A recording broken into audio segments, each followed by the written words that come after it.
All right. We'll get started in just a second, everybody. I'm sorry that today was a late stream. I just had a couple things to deal with, and I also wanted to wait until the brackets were revealed and really kind of did a little bit more of a deep dive. I don't think I did my ultimate due diligence with the deep dive of the NCAA bracket, but I have watched a handful of these teams. So I'm curious to see what you guys think of these teams as well when we talk about the NCAA tournament. We'll also talk about this Cam Reddish news. We obviously know that Cam Reddish time in New York was definitely not the best for him, and we can clearly see that he has officially gone and said that it was all favoritism and something else as well. I believe he said politics is kind of like the big key term. You guys can read there below. So we'll talk about that as well here on the Charge. Again, we got a lot of stuff to kind of, a lot of little stuff to cover, and then we'll kind of go into the NCAA bracket, really get into that detail.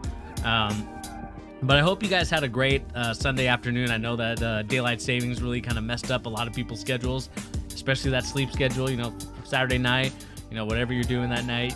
Obviously ruins it just a little bit because you thought you were getting that extra hour of sleep. But what better way to unwind and rest than to tune into the Charge, where we'll talk a lot about, again, NCAA bracket, talk a lot about this Cam Reddish news, and really get right into it. So we'll get into it in just a second, everybody. Just gonna wait probably another minute or two, more so a minute, before we get started. So sit back, relax, and wait for more people to kind of join in. I just want to make sure that it's live and we're chilling in that sense. So I just want to make sure that we're live. It looks like we are. Perfect. And then we'll get started.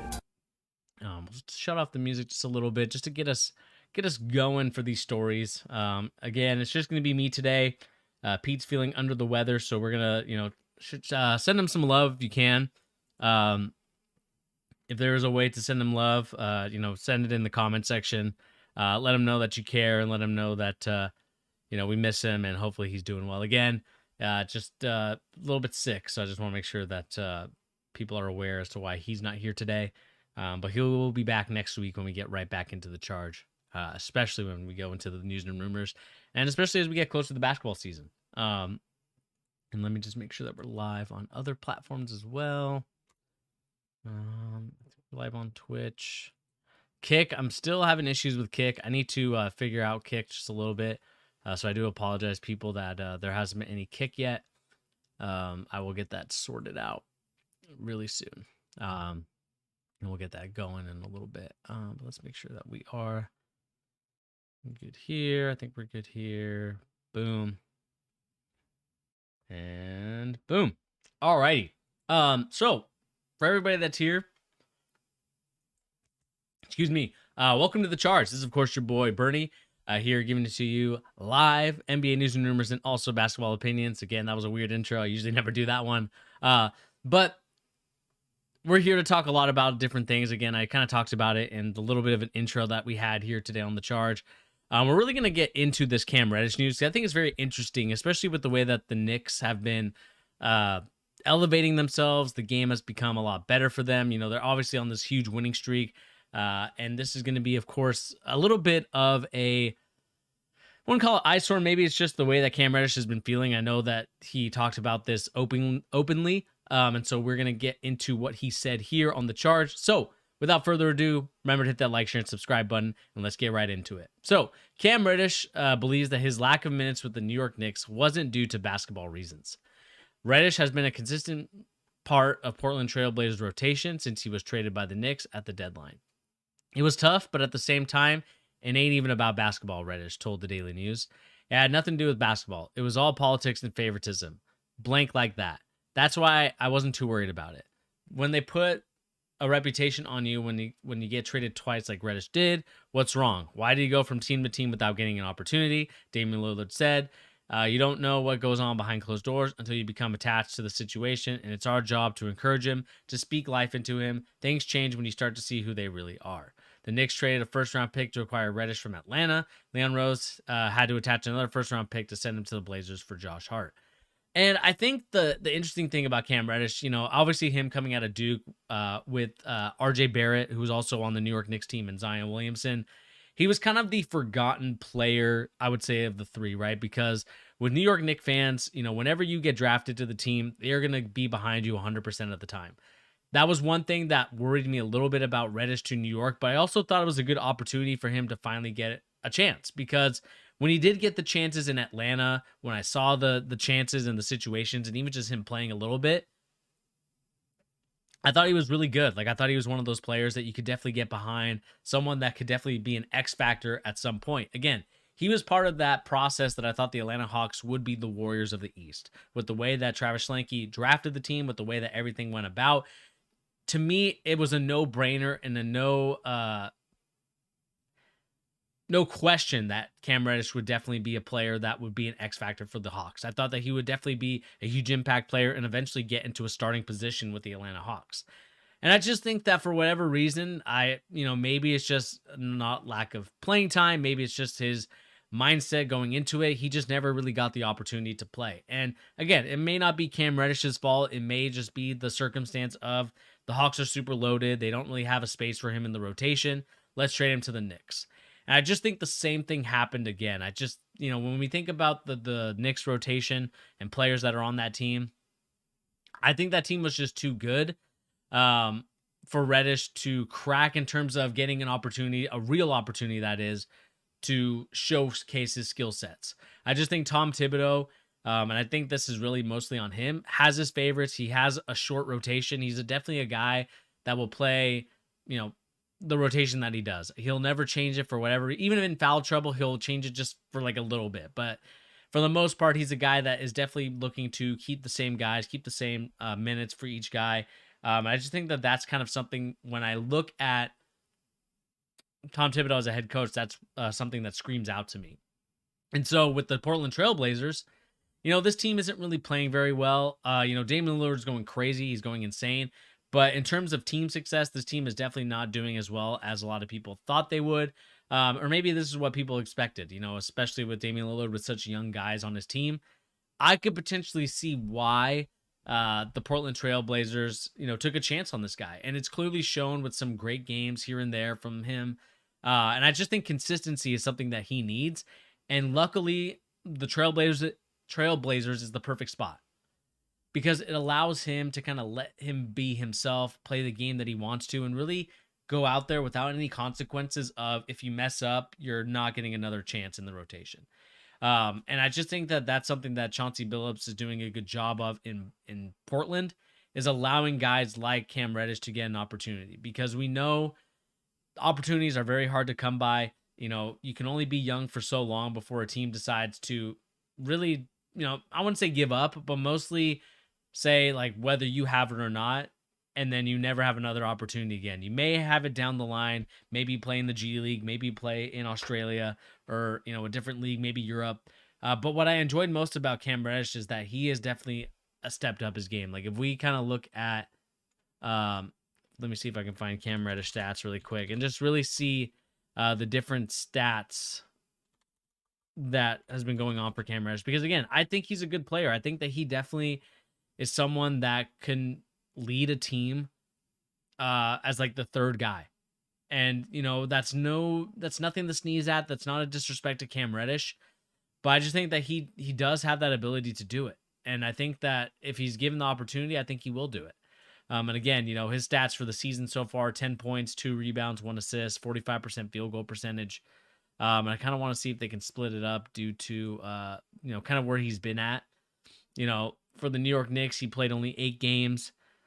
For the Atlanta Hawks for this season, or actually he got traded last season, right? So, played 15 games, 6.1 points. But as soon as he got to Portland, it obviously opened everything up for him, right? More minutes, I would say, 30 minutes compared to 21. And I just think that allows him to grow into the player that we all think he can be. Again, I'm not expecting him to be some all-star, superstar type of player, but I am expecting him to be a really nice role player for somebody down the line, because I think he does have a lot of intangibles that you could say, this guy can definitely play. He can shoot, he can, drive to the lane. Like, he definitely has that ability, and that's something, again, being able to score at different levels of the game is going to be used tremendously. Defensively, I'm personally not sure what he does, because I haven't really watched him closely on defense to say like, yes, this guy can do this and that. But offensively, I know what type of player he can be, and I'm hoping that this team in Portland can give him another opportunity and really give him a chance to be that guy, because I think that he can be a guy that could be a third guy, even a second guy if they wanted to, if he really worked hard at it.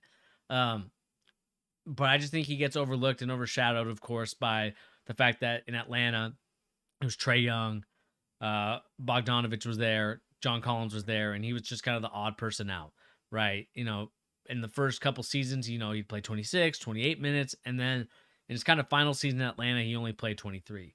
Where in New York, he only played 14 to 21 minutes. I mean, that's not really a lot of minutes if you really think about it.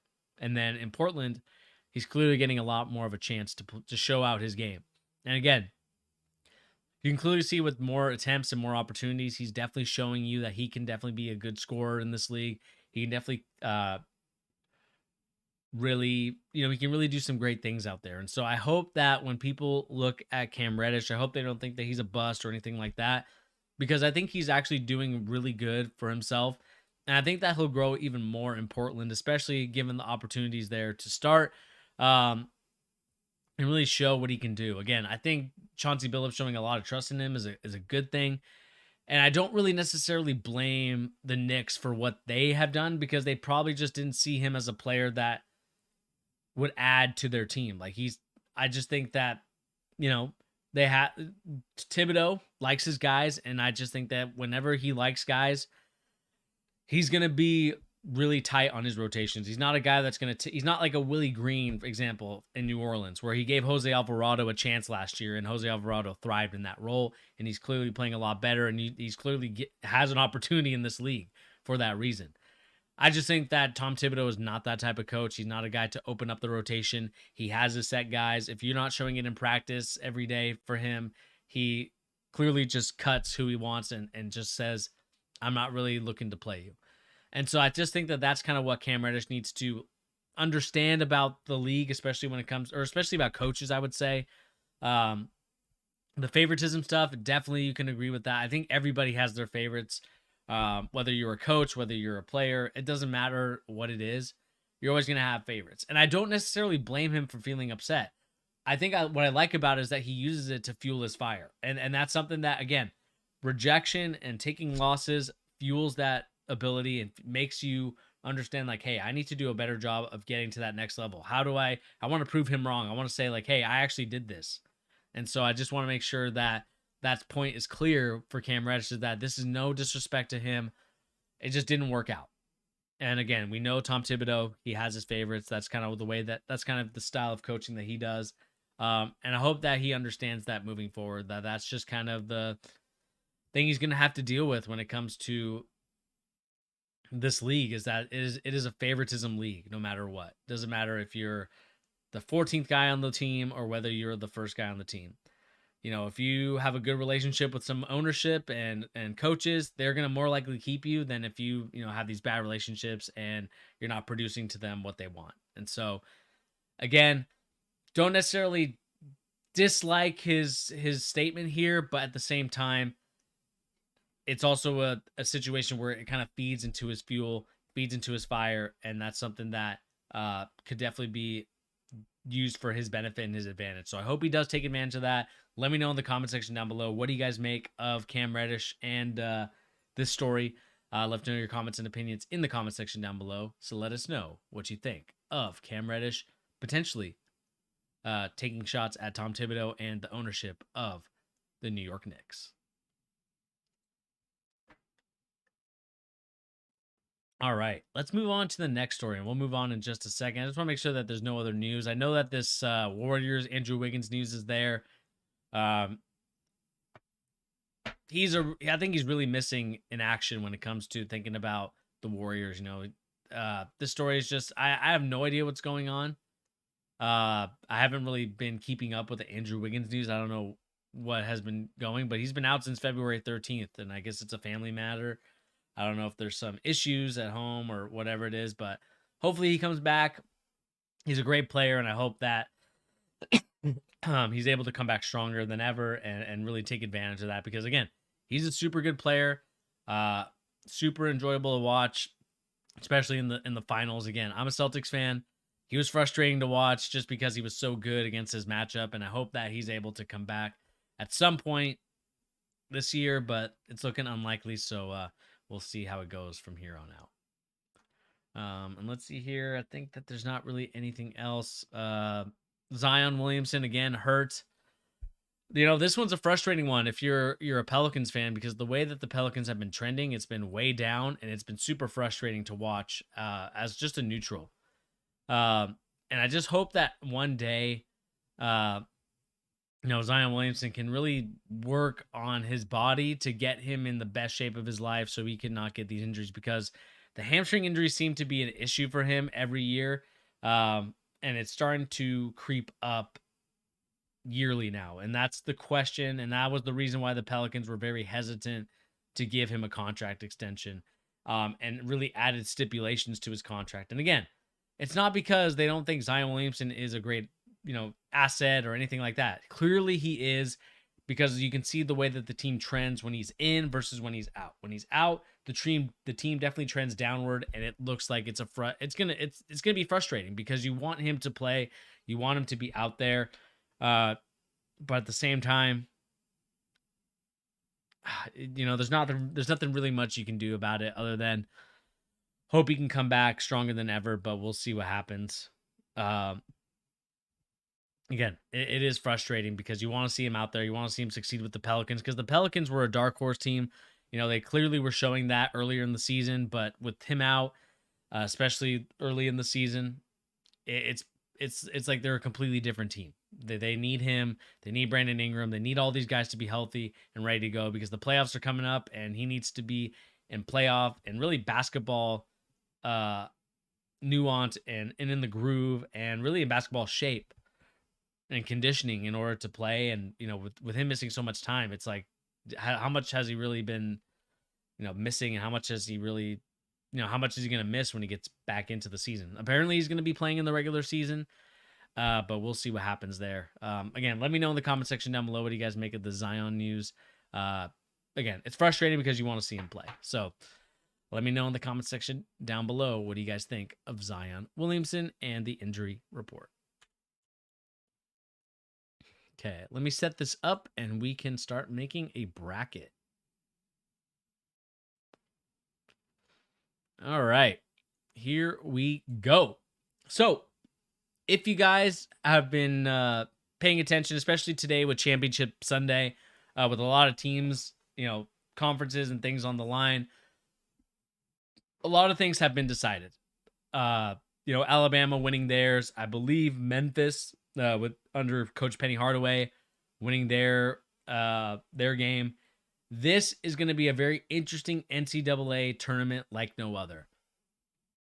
The reason why I think that this is going to be a very interesting tournament for the future, for down the line, is because when you look at the teams involved, there's not really one team that stands out and really gives you a, yes, this team is going to win this tournament because they're the strongest team and things like that. We can look at the KPOM rating. We can see like offensively, you have to be in the top 10, I think, to win the NCAA tournament. So we're going to be looking especially at the offensive end, seeing what teams are going to be adjusting for offense. I think Baylor is looking okay. You also have to kind of balance it out with defense as well. Arizona could definitely be a shout for that. Connecticut is one of those teams that a lot of people are picking as their dark horse or team that could definitely get into the Final Four, especially win this tournament. But we'll see here what's going to be going on there. Alabama definitely in the top for a team that could definitely take over. I think Texas is also another team, but I'm not sure about Texas. I think that they're a solid team, but I haven't really paid attention too much to them in the Big 12. But let's just kind of go over some stuff and really get this bracket going. So, without further ado, I will be filling out a bracket that I will be maybe confident in. We'll see what happens. This is my initial kind of reaction bracket, who I think will be winning the tournament and things like that. So let's stay tuned for that. Number 1, Alabama. I just think that they're going to be winning this game. I don't see the 16 seeds as really strong opponents to Alabama. I think Alabama with Brandon Miller is not going to lose this game, so I have them winning that game. West Virginia and Maryland. I have watched a little bit of West Virginia. I haven't been really too impressed with them. I think that they are a team that definitely potentially could be pretty solid. Again, we can look at the different stuff that they have here. I think Maryland right now is on a roll. And again, a Big Ten team that I can definitely see winning this. So I'm going to go with Maryland there. San Diego State versus Colgate. I think this is Colgate. Sorry, this is Creighton or Charleston, I think. We'll go San Diego State. There. Whoops. Did not mean to pick them. This one I think could be a very interesting game.